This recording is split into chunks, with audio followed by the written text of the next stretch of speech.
Ассаляму алейкум! Сегодня мы приготовим любимые всеми конфеты Рафаэлло. Для этого нам понадобится вафельная тарталетка, шоколад, миндаль, сливочное масло, сливки и кокосовая стружка.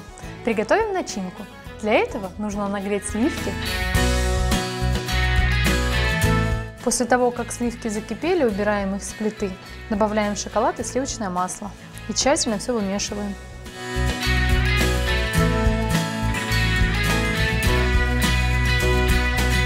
Одну четвертую часть нашей начинки мы оставляем, а оставшуюся часть убираем в холодильник до полного застывания. Приступаем к сборке конфет. Наполняем тарталетки начинкой, в половину из них кладем миндаль, а затем соединяем между собой. Обмакиваем в шоколад и обваливаем в кокосовой стружке.